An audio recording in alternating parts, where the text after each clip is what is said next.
Okay, so it's kind of a two-part presentation, which I will explain.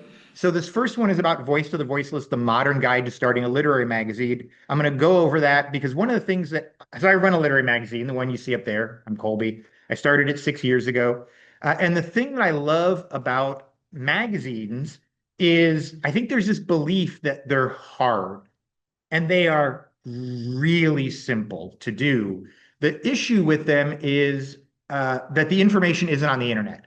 So you're fumbling around to figure stuff out that if someone just told you, like, here's how to do it, like you could learn everything there is to know about a literary magazine and how to create one in like over lunch kind of thing. But the information just doesn't exist. And so one of the things I like about literary magazines is they give the ability of somebody with a very small interest group to create a forum for expression, right? One of my favorite quotes. So if you're into trans vampire cosplay, like that's not a huge market. You could literally produce your own community with your own art, whether it's poems, short stories, drawings, whatever, and print them and have a mailing list and have subscribers and whether it's Atari 2600 collectors or bronies or whatever. By the way, this presentation is all here in a handout to you. You're welcome to get at the end. And I'm always reminded of the quote from Kurt Vonnegut that says, practice an art, no matter how well or badly, in a way to make your soul grow. For heaven's sake, sing in the shower, dance to the radio, tell stories, write a poem to a friend, even a lousy poem. Do it as well as you possibly can. You'll have an enormous reward. You'll have created something. And the second one in my infinite ego uh, is just something that I've always believed is that if you're one person who's into something, you're a nerd. If you're five people that are into something, you're a community, right? And what better place for that example than a con, right? Like as soon as you find five other people in the whole world that are interested in what you're interested in, you're now a community, and that's an entirely different, empowering thing. Some people like to want to just write. They want to write fanfic. That's totally fine. There's a place for that.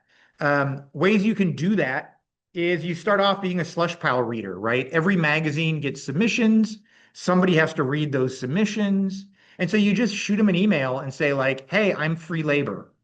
100 out of 100 times they will say thank you, and you will start getting buried in work as much as you want. And you'll learn what they like and what they publish and how it works. The other more traditional way is to find an agent. That tends to be more and more rare these days. For genre stuff, agents very much exist.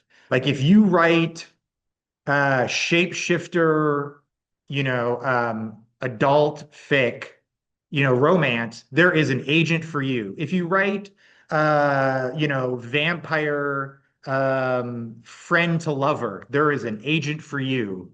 If you write sort of general, like slice of life literary fiction, it's a tougher market. But people do it.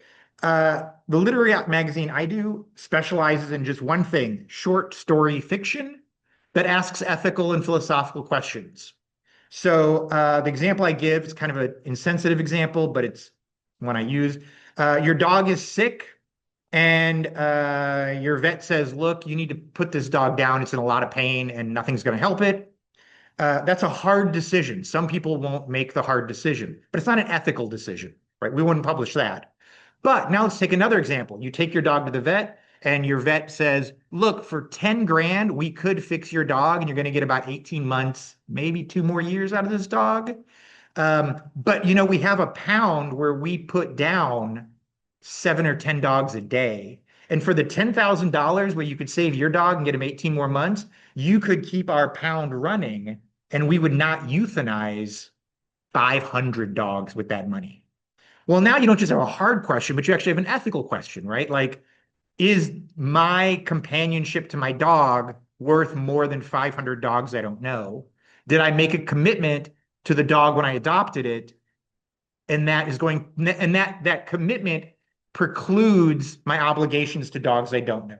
That's the kind of thing we publish, is why they all come with discussion questions. Literary magazines are very common. For example, Oh, are you serious? Uh, for example, is it really not going to let me into this? Okay, fine, I won't. Uh, no, I'm not in the wrong account. I am top literary. I'm not even going to worry about it. I'm just going to bring it up really quickly because I already know where I'm looking. It's the same guy that publishes it every year. Um, there are literary magazine rankings, and you might think, okay, those are a lot of literary magazines. A few of them you've probably heard of, the Paris Review or Plowshares or the Kenyon Review or the New Yorker. But there are roughly uh, 3,000 literary magazines, and they mostly publish sort of more literary stuff, right? Like fancy poetry and things like that. Oh, here's the guy. Um, he has a, and they rank them. There are actual rankings for these sort of things. And so he's ranked the top 1,000 literary magazines based on awards they've received, based on their number of Twitter followers, how much they pay, things like that. And so this is an out of balance supply and demand curve. There are a lot of people who are like, I love literary magazines so much I would do it for free. And they do. And so while the buyers of magazines probably could support 50 or 75, you get a lot of people that are like, I just love it. And if it costs me 3 grand a year out of pocket, that's cool. It just allows me to do what I love. So imagine if your supply and demand curve has an absurd supply, but a static demand. And now you've got a situation where 90% of literary magazines don't even break even. But if that's not your goal, then what does it matter? People submit through Duotrope, Chill Subs, and Submittable.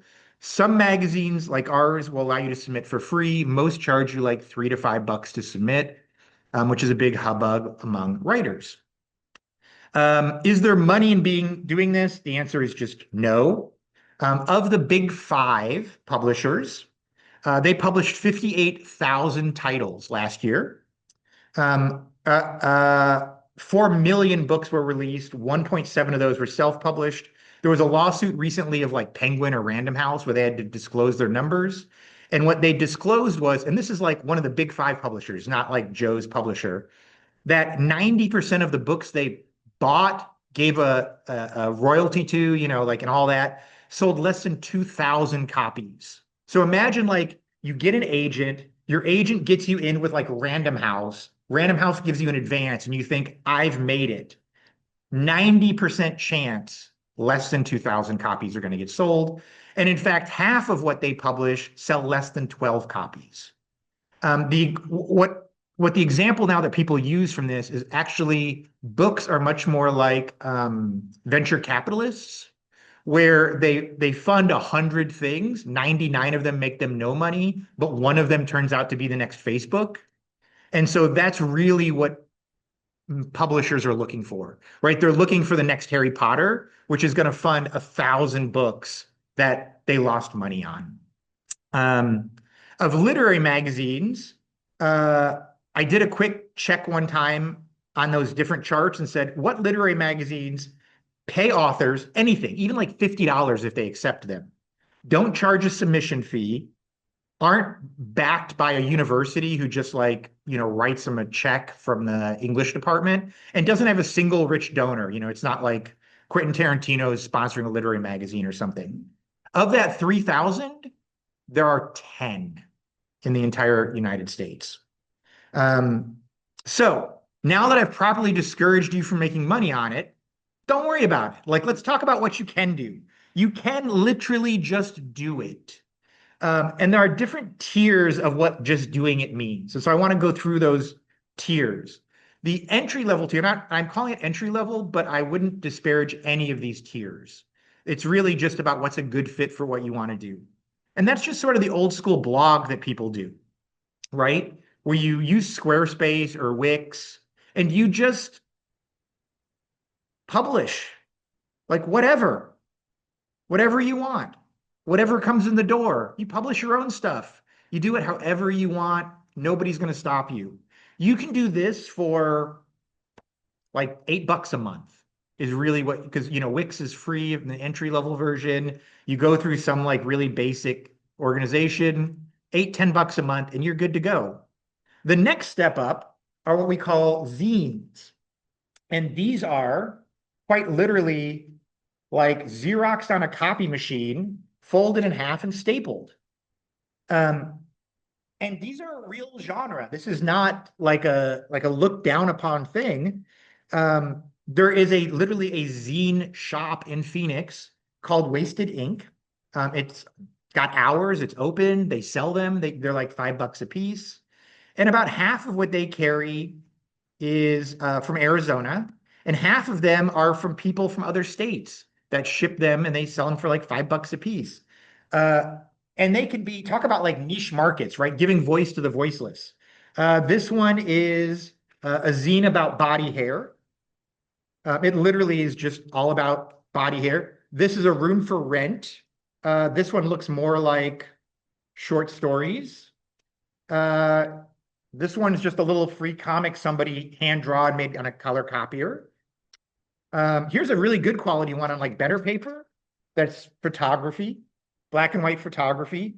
And there's a market for this. I mean, the shop in Phoenix probably has 500 of these for sale at $3 to $5 a piece.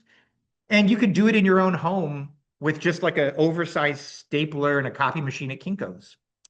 Um, and you could very easily then, ship those to people that are interested in it.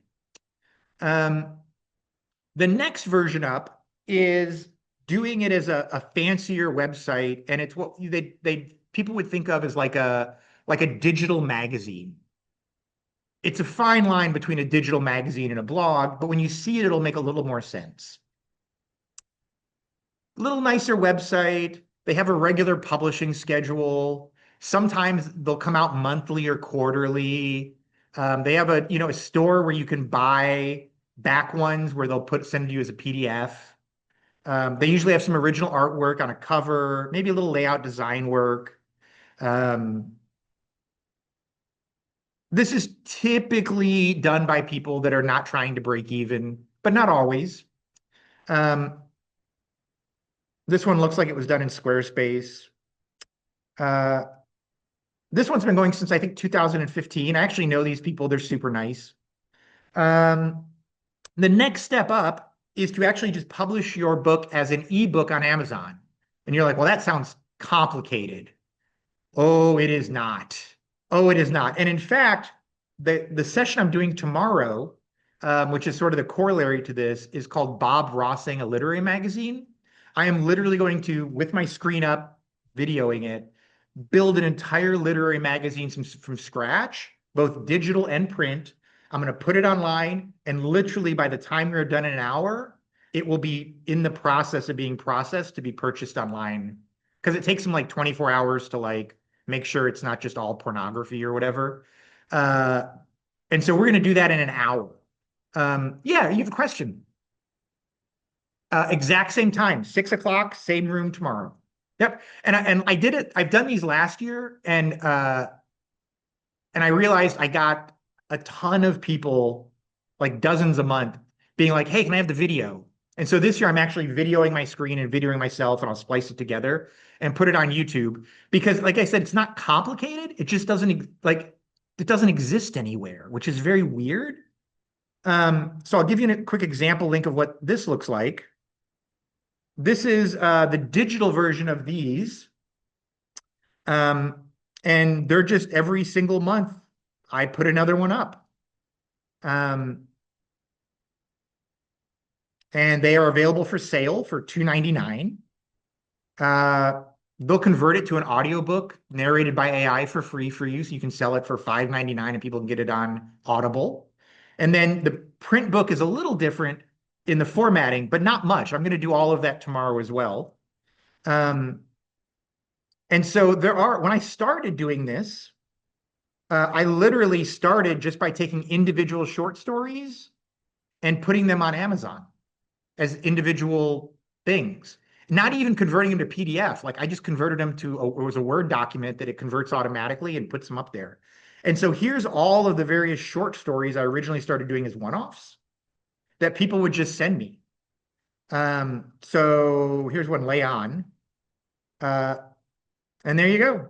I made the cover in Word. I didn't even use Photoshop for these covers in the beginning. I uploaded it, and it is a 25-page short story on Amazon that I set to free so that people can download it in the hopes that they'll like it and subscribe to the magazine. Um, and so, like I said, it's a really simple process, and that's the main takeaway I want you to get from this is you can absolutely do this. Um, the next step up from just doing sort of ebooks on Amazon is maybe to do a Substack. The thing that's interesting about Substack is the back end. So it looks kind of like a website, uh, but it's all really simple on the back end.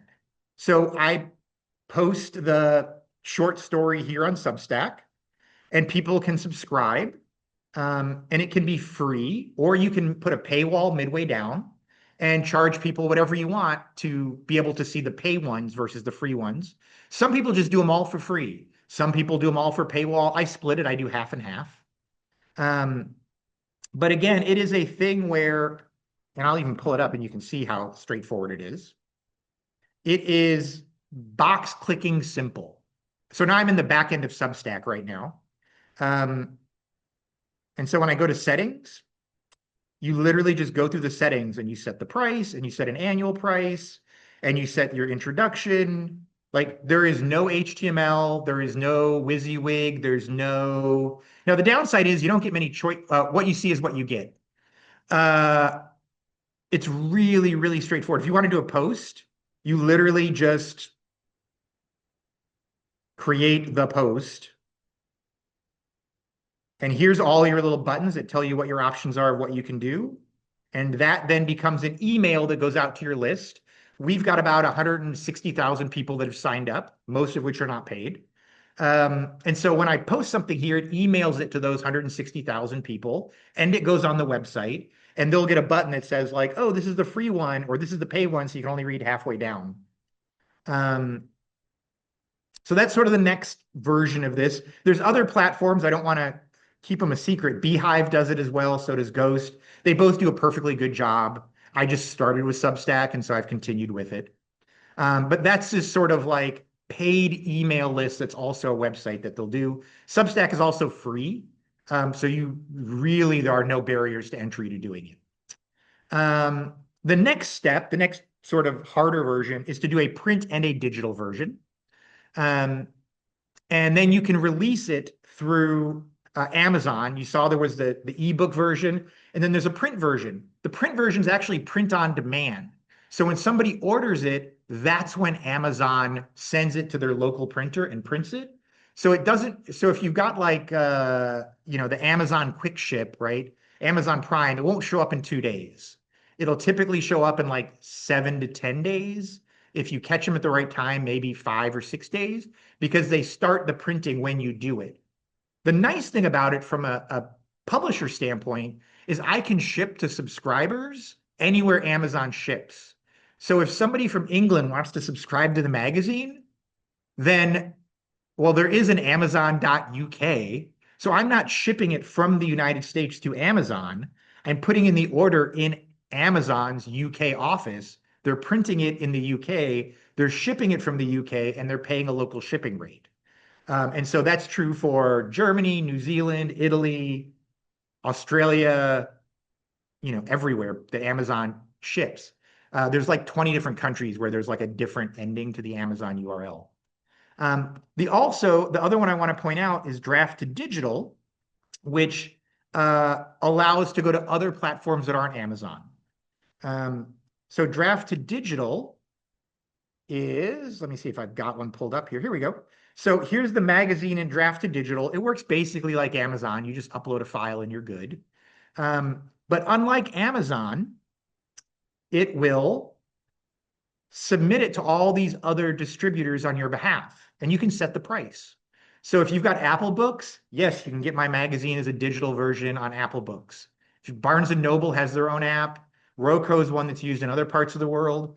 Overdrive, you might know if you've got a library app. That's how libraries do books, is through Overdrive. So is Hoopla. So you can get this digital magazine from your local library through Hoopla or Overdrive. It also, uh, they also do print versions. And so if you were to go to your local indie bookstore or Barnes and Noble or whatever, in theory, they could have it on the shelf and buy it. In reality, they're not going to buy a book that they don't know anything about. But if someone goes to the bookstore and says, "Hey, I want to buy the June issue of After Dinner Conversation," they will order it through Drafted Digital, which has a relationship with Ingram Spark. Um, and then it'll show up at the bookstore in like 7 to 10 days. And they'll call that person and say, "Thank you for supporting your local bookstore," instead of ordering it through Amazon. And so it's like the indie bookstore version of print on demand. Um, is what Drafted Digital does. And Ingram Spark also does it. And so very quickly you realize that like with just two websites, just Amazon and Drafted Digital, you could make an ebook or a print book available through every bookstore almost everywhere in the world, as well as every platform everywhere in the world. And it gives a very sort of zero cost model, which is why I'm saying if you've only got 30 people that are into what you're into, that's fine. Like you could do this and still it would be fine on $30, right? On 30 subscribers.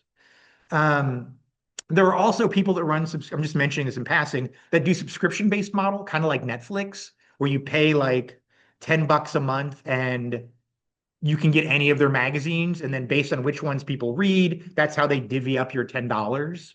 Those are Readly, Zinio, Magster. There's probably a few others I'm forgetting about. I'm on all of those as well for the most part. Um, and then you can do these small print runs on Amazon. If you are like, I'm just going to order it just for the 30 subscribers. I'm going to show you how I do that really quickly. So let's say that I have 30 subscribers for my print magazine. Um, Here's the digital one. Here's the print one. I've uploaded both of them. And I'm like, look, I don't want to order. I don't want, first off, I don't want to order a print run of like 250 for my local printer because now I've got a garage full of magazines I can't sell. Um, and I don't even want to order them from Amazon with an exact number. I mean, I could order 30 to my house and then put them all in individual envelopes and send 30 of them out. But now I'm paying shipping twice and I'm paying for envelopes. So instead, I don't do that. I go to order author copies.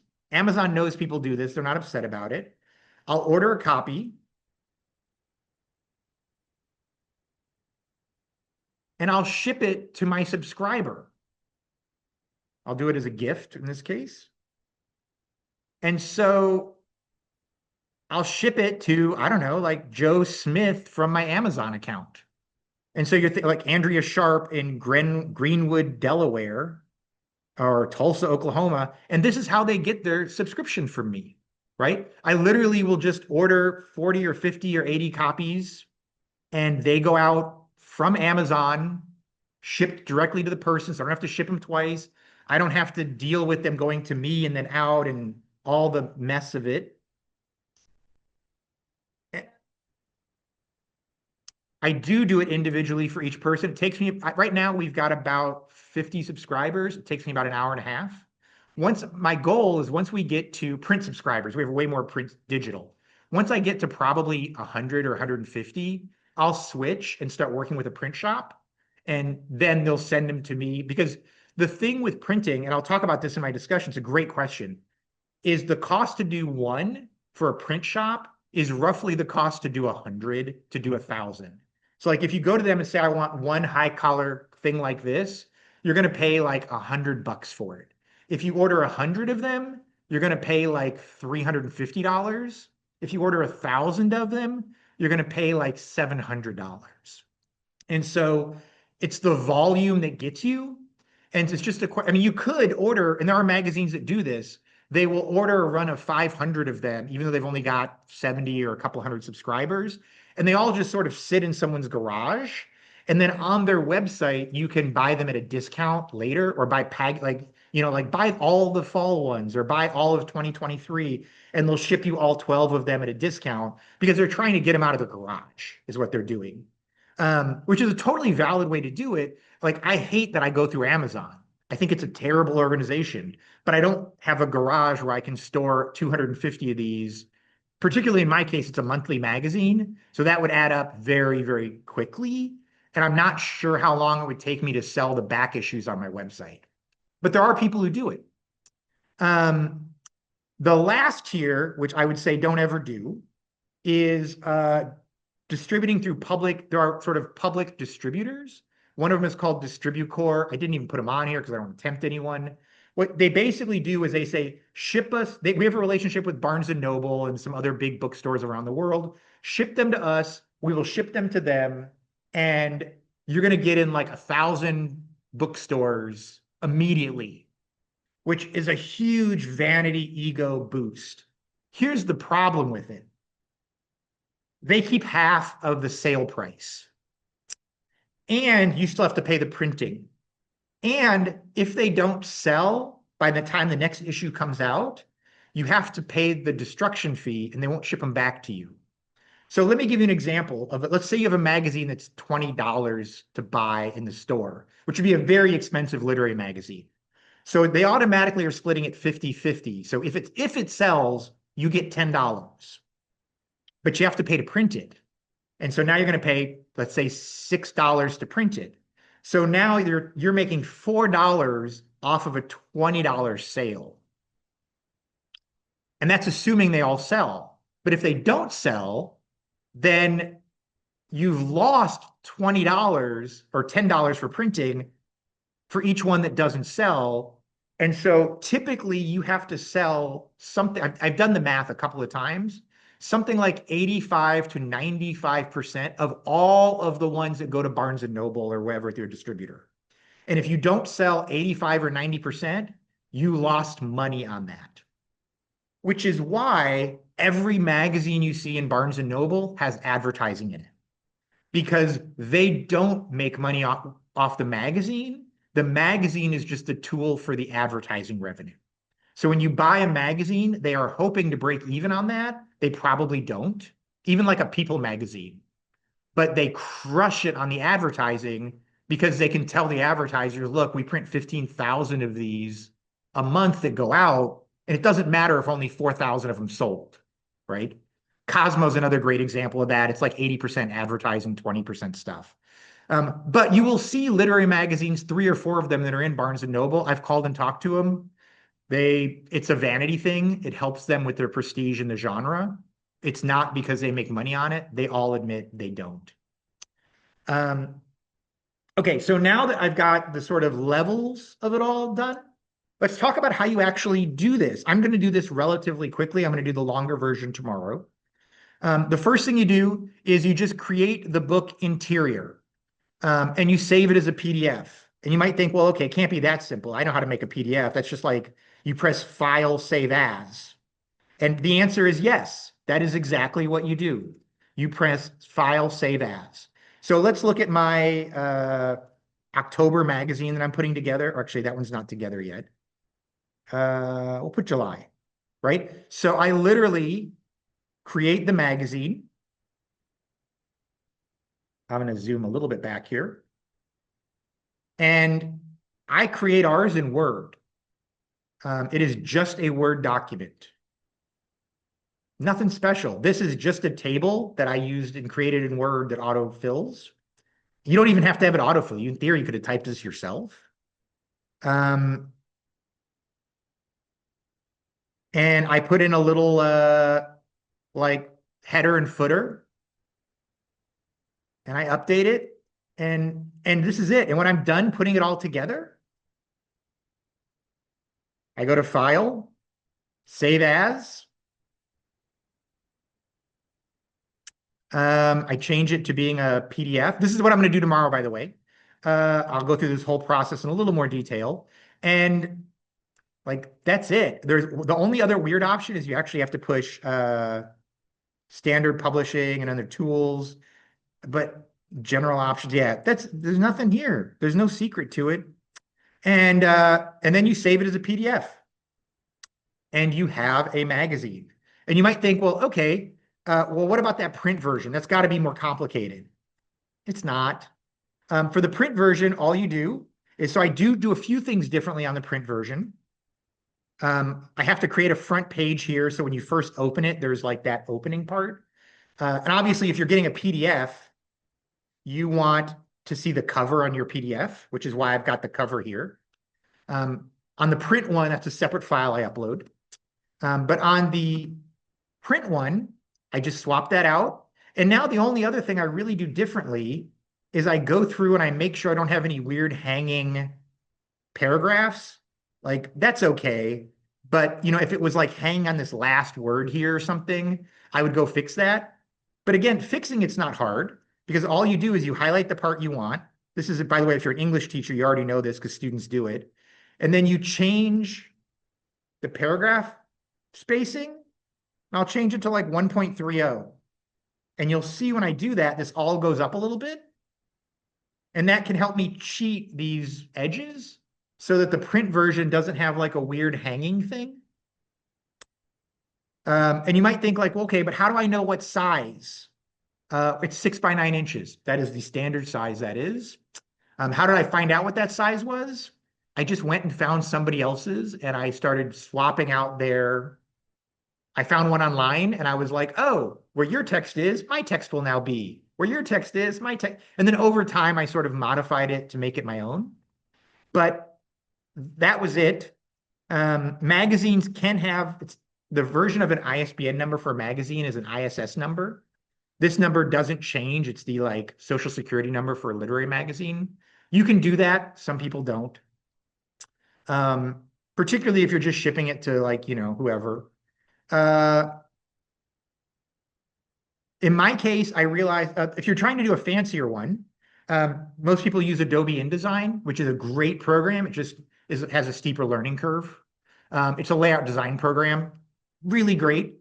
The thing I quickly learned is I needed a checklist because every magazine I'd be like, oh, I didn't update the whatever thing. And so now I just go through and I just like every single thing and stupid things like should Mr. be Mr. or Mr. Right? This is one that it took me a long time to learn and I'll zoom in a little bit so you can see it better, is I had no idea. By the way, if this all sounds like me learning stuff I should have known in high school, that's correct. I had no idea there was a difference between an N dash and an M dash, EN versus EM. One is when you interrupt someone. That's this longer one on the left. The other one is when you're hyphenating something like chicken fried steak. The chicken fried in theory should have a dash there, I guess. Right? I had no idea. Turns out authors don't either. And so my submissions were coming in all over the map. Right. And then finally somebody emailed me and they were like, hey, your magazine sucks. You need to like get someone to figure this out. And I was like, yes. And you're the person, you're hired. By hired, I mean like you're now a volunteer. And so this list, like even silly stuff like trying to figure out what font, because people will send me stuff and when I copy and paste their Word document into my Word document, it carries over the wrong formatting. And I'm like, oh, wait a minute. Like this is Times New Roman and theirs is in whatever. And so it looked weird. And so like for sure, the first couple of magazines were rough, right? And then just over time, you just get better. And you get people who are also into what you're into. And so they volunteer to help you make it better, right? Right now, we have about 200 volunteer readers, which are like, why would anyone do that? You just work for free reading people's bad submissions. It's because people love, like they just love, and they're happy to share in the thing that they love. So what we do is when we get submissions in, they automatically go into this Google form. And the red ones are ones we've rejected, and the green ones are ones we've accepted. And so readers log into this shared document and they click on something. It pulls up the PDF and they read it. And then they go back into the main score sheet and they score it. And if enough of my readers score it well, then I read it. And if they score it badly, then I don't, right? Like, so this one scored a 1.5 and a 1.5 out of 3. I turned out I really liked it, so we published it anyway. This is the beauty of being the editor, is at the end of the day, I get to choose everything. But stuff that scores relatively poorly, and they put comments in here, which often I don't let the readers see because they're just writing it as like an internal mental note. So they're not always very delicate in what they say. Um, but this is, again, not fancy. I'm going to show you really quickly. Uh, this is literally on our page. We have a submissions page. I make you watch a video because I want to make sure you're sending us the right stuff. And it's just like a Google form that spits out to a Google document. Um, and then people read that Google document, and that's how we decide what we publish. Um, and so people eventually come in and help you, right? Because they care about the same thing that you care about. Um, in the end, you eventually start having, you're gonna have to create a cover at some point, whether it's an ebook or a print book. In the beginning, I just did the covers myself in Word. I could have done them in Photoshop. Um, I just didn't at the time in the beginning. Um, Now we have a person that we pay to do it. Not much, 250 bucks. He actually did it for free for the first 3 years. And he was just like, dude, I do this for a living. Like, can you help me out? And I was like, yeah, we're making a little more money now. Like, you don't understand, you're the only one getting paid. He's like, yeah, I know, but like, so eventually he started getting paid. But in the beginning, these covers were just, uh, oop, that's the book. Let me find the cover. Here we go. The covers were just being made in Word. Um, this is apparently my JPEG output of it. Isn't there here we go. Yeah, I was literally just bringing it in Word and doing nothing clever here. Like I happen to know how to use layers in Word, but like this is it. And you might think like, oh, where do you get the artwork from? Well, you have to buy the rights to it if you're going to make it anywhere public. And so if you do a Google search, it just says like, I want to buy the rights to artwork I can use. Shutterstock is what popped up that I liked. And so I could either buy the photo or I could buy a year-long subscription. Yeah, you can absolutely use those. Yeah. I mean, I'd read the fine print, and even Shutterstock has tiers. So like Shutterstock will say like you can use this photo if you're not using it on billboards and in television advertisements. Or you can use this photo if your circulation at this price, if your circulation is less than 10,000, right? I will tell you now that I've been buying stuff from Shutterstock for 5 years, I see the artwork show up in like mainstream billboards and uh, and books and like magazines. Like I'll be flipping through a magazine and I'm like, I know that artwork. You paid $39.95 for that. Um, and they just do like because they don't have time often to do these, to go out and do a photo shoot unless it's, like some famous person. Um, the first person I would hire after you hire yourself is a copy editor, like the first person who like joins the staff, because uh, it's just there's an amazing amount of things that you miss as you get wrapped up in the reading. Because what happens is, and I didn't know this in the beginning, is you for good stories, you're reading it so quickly and your mind is like helping. And the process of your mind helping often means your mind is skipping words and phrases and jumping around. And you sometimes think you're reading this line, but your mind is subconsciously sort of reading below that. And so you need someone who's not in any way emotionally invested, who will read stuff for you and help you out. That would be the first sort of helper I would get outside of volunteer readers. Now I started eventually doing the covers in Photoshop. You could just as well do them in Canva or anything else. Now we have a person who does them in Photoshop, and we just save them as a PDF or a JPEG and upload them as a cover. Um, your sizing. So here's the thing I did not know when I started. Uh, these books, the thickness of the book depends on the thickness of the spine. So a book this thick, 300 pages, has a thicker spine. And that also means when you open it, there needs to be like more edging. Otherwise, you can't read what's in the crack. So Amazon just put out a calculator to help you figure that out. And so you literally just can tell them like, oh, I'm doing a paperback book. It's standard. It's white paper. I'm going to read from left to right. It's going to be in inches. It's going to be a 6 by 9 paperback book. And it's 100 and we're going to go thicker, 300 pages. And then they will tell you, like, this is what the cover dimension should be like. This is what the safe area is. This is what the bleed is. And you can Google what all these terms mean. Actually, it even tells you number 5, this is what the margin is. So it actually can tell you, like, hey, here's like what you're trying to do so that your book fits correctly and you don't have these weird things. And I'm just candidly lazy about it. I'm going to go clever. Clever and lazy sometimes are very similar. And so what I'll do is it gives you the ability to download this. You see those little download dimensions, download the template. And so then I just put it into my cover. When my guy sends me my cover art,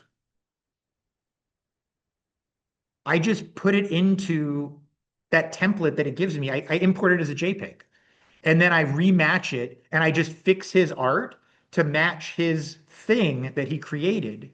So if you look here, like literally that's the template that it spits out. And so what I do is I put his cover over the top of it and I'll make it kind of transparent and I'll zoom in really, really close so I can like see it.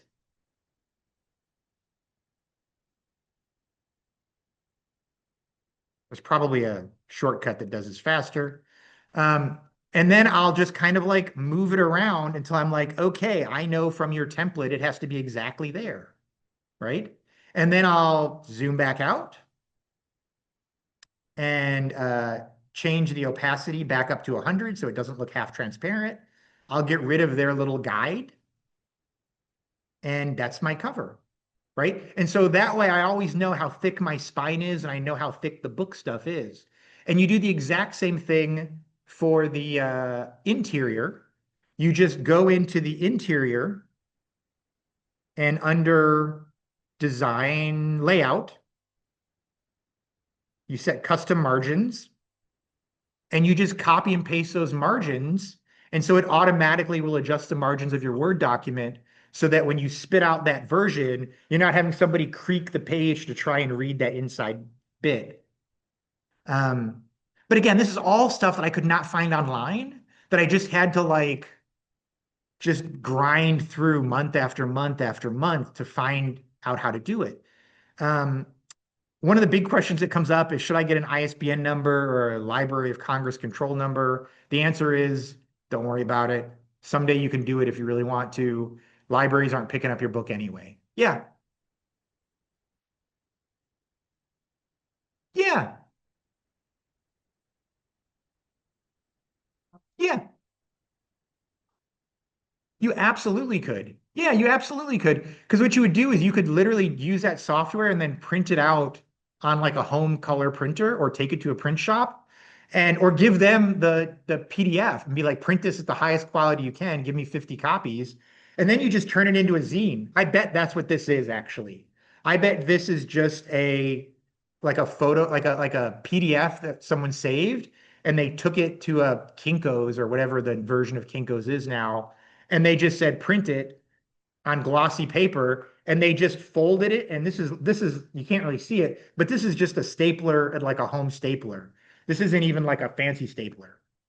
Um, so yeah, I mean, those are all totally valid options of way to do it. And you could just throw this in an envelope and ship them to your 20 subscribers or your 30 or 50 people who are super into, fill in the blank, right? Like Civil War reenactments or whatever. Um, no problem. Uh, yeah, and so the stuff you put on Amazon will show up also. If you don't like Amazon, it'll show up on another great website called bookshop.org. Um, they are sort of the indie Amazon competitor. I think something like 5% of their sales actually they distribute to indie bookstores. Um, Oddly enough, what shows up on Amazon shows up on bookshop.org, which is a lot. Um, Draft to digital goes to the indie bookstores we talked about, and those are the print-on-demand models that we talked about earlier, where you can just use your own Amazon account and do it that way. One of the things I've thought about doing also is just getting a um, Amazon Prime account and not even paying for shipping. So I could just I could buy 70 copies and send them to myself, free shipping, but then I would have to send them out to people anyway. And so the goal is not to pay for double shipping, which is why I'm doing it that way. Um, and then tier two, the thing that you talked about earlier is what if you just took it to a print shop and had them do a print run? You absolutely can do that, and there are people who do that. It's kind of considered a more prestigious way to do it. Many of those print shops will even you can send them your Excel sheet of your subscribers, and so you'll send them the file. They'll print 250.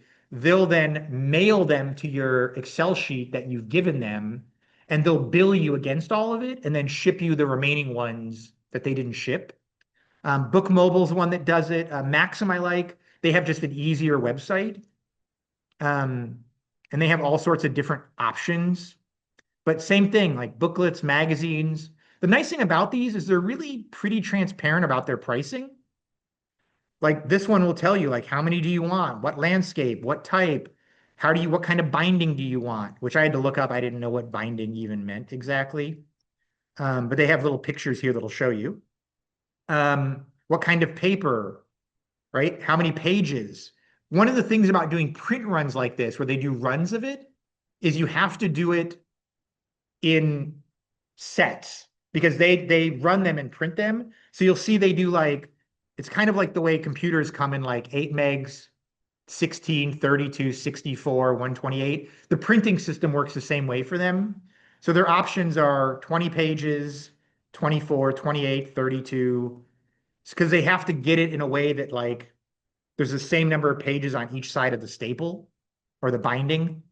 Um, and that's it. And then literally from a certain point, they'll just tell you like, hey, there you go. $10 if you want to print one of them.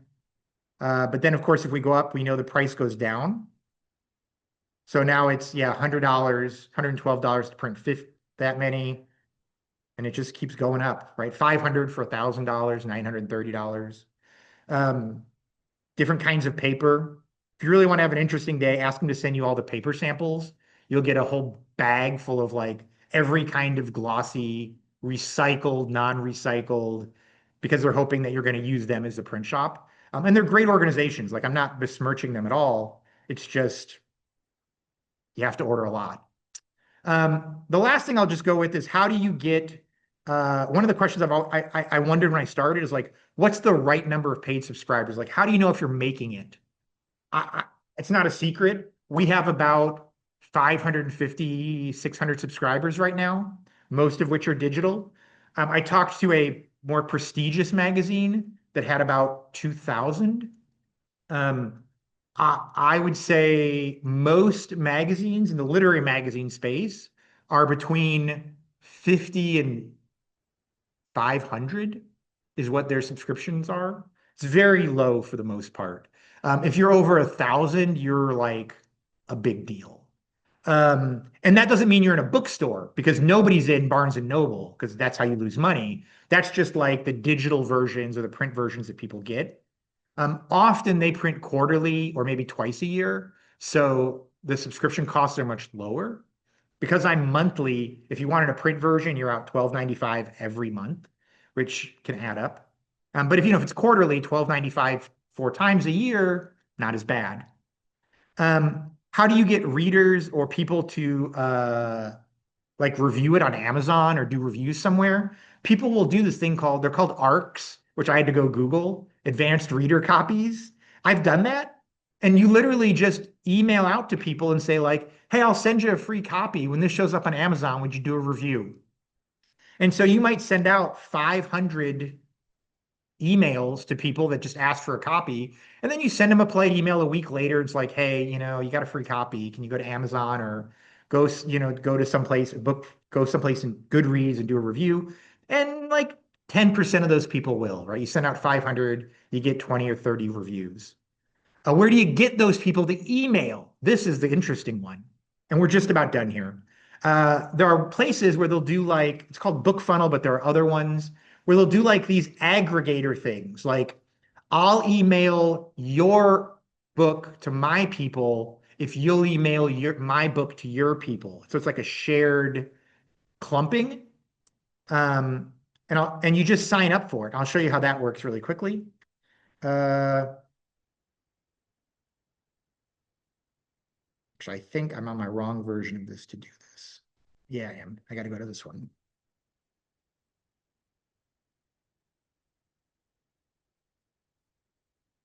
Here we go.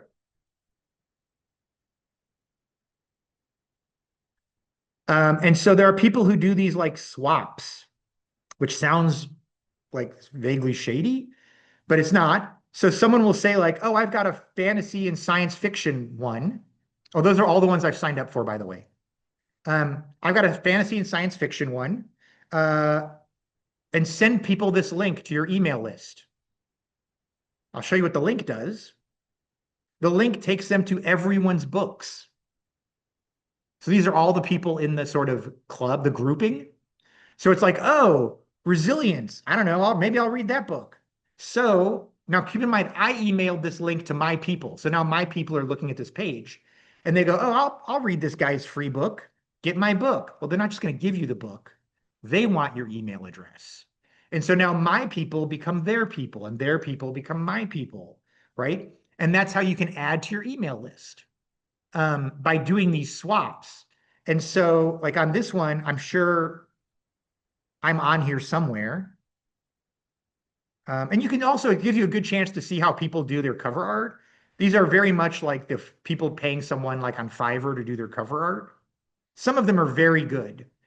Some of them are like, they're fine. So this is mine. It's very much of mine's kind of like doing its own thing. But the hope is that the person who has the last protocol will have sent this email to their list. Their people will see my book. And then when they go to get my magazine, they'll give me their email address. And the question I always thought when I started this is like, well, what about freeloaders? So it actually tracks how many people do this and you get a reputation score. So my reputation score is I typically will send 104 readers to a promo. And I can look and see, and it says, oh, so far I've sent 53 people have clicked, 13 people have viewed the website, 0 have claimed books. This is my sort of reputation. For this one, it's 63, 14, and 13 people have claimed books. And so that way, when people are doing these sort of swaps, they kick the freeloaders out, right? They don't want somebody who's just going to use their email addresses, but doesn't come with their own email list.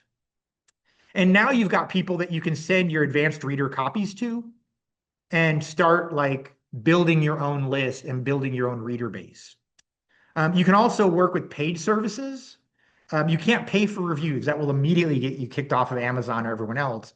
But you can do sort of like things where it's like, look, post your books, I'll review your books, you review my books, and we'll get like tokens, and those tokens can be spent. The one that I've used before is Pubby. It's fine. Book Sirens, NetGalley, there are lots of people who do this. There are various versions of earning tokens, and then other people earn tokens from you by reviewing your book. But you can't pay for reviews. There are some organizations that will work with you. My favorite is 20 books to 50K. The idea being is if you've written 20 books, like, a book of 7 in a series or something, like you could even give away your first book, and some people will buy the second, third, fourth, fifth, sixth, seventh book, whatever. And so if you've got enough books in a series where people get emotionally invested in the character, eventually they'll like work their way down the series and start paying for them to find out, what happens to Harry Potter. Um, how do people find your website? SEO, search engine optimization, social media. Some people will do where they'll like follow people and then unfollow them to try and get more followers. Some people will do direct messages. BookFunnel's another way to do it. They'll build their email lists up with like MailChimp or whatever. Some people will do Facebook ads, Google ads, Amazon ads. You might not know this, but a lot of what you see on Amazon is ads. You think that you're seeing what you searched for, you're not. So even on this, these are all ads that people have paid for. And so they'll say like, oh, we like Colby's book. We want to show our book on books. So they bid on these. So maybe they bid like 5 cents a click or whatever, and there's this whole bidding process. But even if I just did a regular search and just said, I don't know, science fiction, Michael Crichton. I can't spell, please forgive me. So yes, I'll see his books, but very quickly you'll start to see like, what is this? This isn't my because it's a sponsored ad, right? So here's another sponsored ad. Here's another sponsored, and you think you're seeing books that are somehow selected for you. They're not selected for you. Someone paid for you to see them, right? Um, but they probably paid Amazon to show them to people who they knew also liked Michael Crichton. Here's some other useful organizations. Um, I'll just leave these up here. Uh, and I'll leave like maybe let's do if there's anyone we'll do one question maybe if somebody's got a question. I will tell you I've got everything here as a handout you can get afterwards. I also have a QR code I'll put up here on my phone if you want to get my contact information. And in about 3 to 5 days, I'll take my video, but I'll also take my Zoom call that I've been doing. I'll splice them together so you can see everything I've been showing. So you can piece it together piece by piece as you want. So you don't walk out of here thinking like, that was great. I can't remember any of it. Like, because I know that I am going really fast and covering a lot of material really quickly, but I wanted to give people a way to like, just do it. Like, do it for 20 people, do it for 50 people. Like, people who share an interest deserve to have a place to have that interest shared. That would be my final pitch, I guess.